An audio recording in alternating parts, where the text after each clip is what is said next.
Being a hitman is definitely not an effortless task, and when you are not an independent one or associated with a criminal organisation or working under a boss, the danger of being a hitman gets more triggered. Involvement in such activities are sometimes the dream job of others, though family background, mindset and social circle are considered big factors for the person to decide such collaboration. Hitmen working for any cartel or any gang are always under the surveillance of the law and their other rival cartels or gangs. Central and Southern American regions are renowned for their criminal organizations. Mexican and Colombian cartels are difficult to ignore since they have trained and developed some of the most sought-after hitmen. See JNG as an example, who runs his own academy of training which molded its own stories of various genres. Pablo Escobar, El Chapo and other drug kingpins have their own favourite hitmen that served them in their tenures and are now serving time in prison. In other words, investing yourself in any kind of illicit activity is not worth it. Being attracted to this kind of career because of money matters is not even close to the risk which hitmen indulge themselves in. Another point of interest is the association with strong illegal pillars, which has its own stakes as rivals and other forces. Let us discover together about Mara Salvatrucha and what a day in the life of an MS-13 hitman means, through what circumstances the hitmen go through in his daily activities, and plenty more. Be the judge of his brutal rise. MS-13. Mara Salvatrucha, which is commonly known as MS-13, is an international criminal gang that originated in Los Angeles, California in the 1970s and 1980s. The original purpose of the gang was to protect Salvadorian immigrants from other gangs in the Los Angeles regions. In just a couple of years, it grew into a more traditional criminal organization, with involvements in drugs and violence thus defined by its cruelty since then. It had a kind of turf war with the 18th Street Gang, causing major loss to both gangs as well as to the rest of the population. Both gangs were known for being dangerous and ruthless in the whole world. Due to the deportation of the MS-13 members after the seize-up of the Salvadorian Civil War in 1992, it spreaded into the Central American region, most particularly in El Salvador. As of now, the MS-13 is actively operating in many parts of the continental United States, Canada, Mexico, and Central America, carrying on the legacy of its founders. The majority of the members are Central American Salvadorans. The history of MS-13 is closely packed with United States and El Salvador relations. The MS-13 had 10,000 members from the United States, which is less than 1% of the 1.4 million gang members in the US alone, according to the 2018 census. When it comes to gang murder rate, it has a similar share, which is often referenced by the United States Republican Party to advocate for stricter immigration policies. Do you wonder what it's like to be a hitman for this cruel and ferocious gang? Let us dig deeper into the life of two of the hitmen who had been there with MS-13 and were responsible for multiple killings that had been recorded. Juan's story. A former member of the MS-13 gang has admitted that he has killed his first victim at the age of 18. Wearing a hoodie, a face mask and a cap, and every possible way to not get recognized, the man who only identified himself as Juan told the interviewer that he killed 3 people and witnessed the victims being dismembered brutally. Right after that, he has fled his native Honduras and is currently wanted by MS-13. Juan narrated how nervous he was when he killed the first person, and the only outlet he had was to smoke.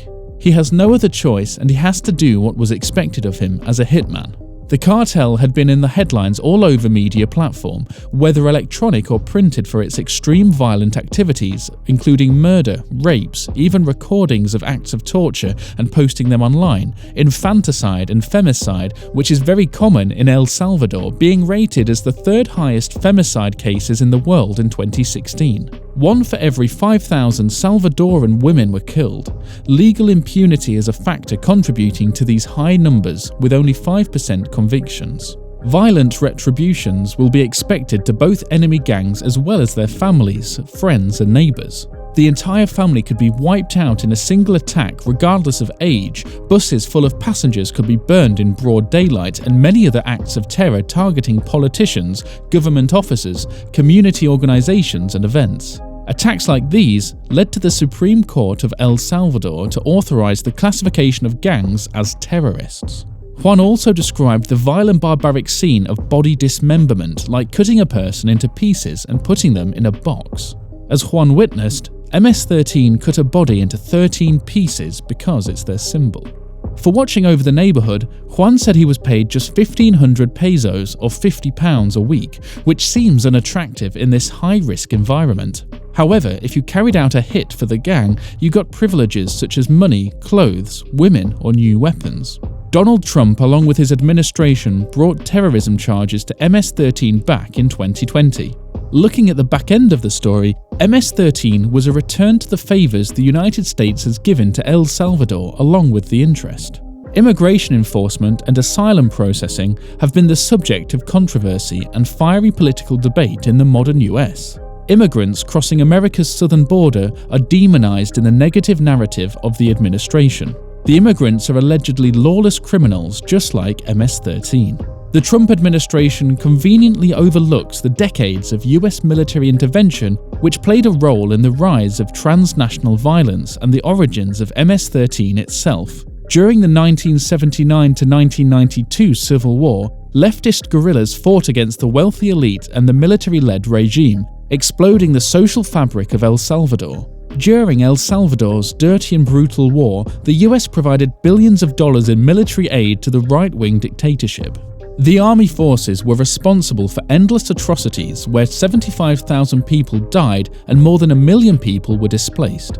Great number of Salvadorans fled to America and a large majority settled in Los Angeles. It was also believed that MS-13 were recruiting financially unstable, vulnerable teenagers like Juan, who joined the group at the age of 15. As Juan admitted, once you are in the group, there is no going out. In order to leave the gang, you have to leave the country. The only solution is to join the church because even the police will betray and sell you out. Now trying to rebuild his life, Juan regrets his criminal past, moving forward to make an honest living, not to bother anyone, and to not make the same mistakes again. Tobar, the Assassin Story. An insight into US policies, global politics, transnational violence, and the origins of MS-13 can be found in the novel The Hollywood Kid, The Violent Life and Violent Death of an MS-13 Hitman by Salvadoran journalist Oscar Martinez and his anthropologist brother Juan Jose Martinez. The novel is not about the horrific violence of MS-13, but about the people being discarded in the society and the violent life story of MS-13 hitman Miguel Angel Tobar, also known as the Kid. A major theme in the novel is how El Salvador's government failed to provide enough protection and justice to its suffering citizens due to its complicity with the US informing the criminal gangs. Tobar asked Martinez's brother during an interview in 2014 why they wanted to tell his story. With an embarrassing tone, they admitted that they believe that Tobar's story is unfortunately more important than his life. Tobar, referred to as the Kid in the novel, was born in the dusty town of Las Posas, in rural western El Salvador in 1983, in the middle of the country's brutal civil war. Tobar attempted his first murder at the age of 11, the coffee plantation foreman who his crippled father had permitted to repeatedly rape his sister. To seal his pact with MS-13, he decapitated El Zapote, a baker from a small village who had pledged loyalty to the rival Barrio 18 gang. Recalling his first kill, believing that the guy was a witch, he shot him with a pistol twice and cut his head off in fear that witches would put their brains back together. Over the course of his career, Tobar killed more than 50 people, even removing one of the victims' hearts with his bare hands.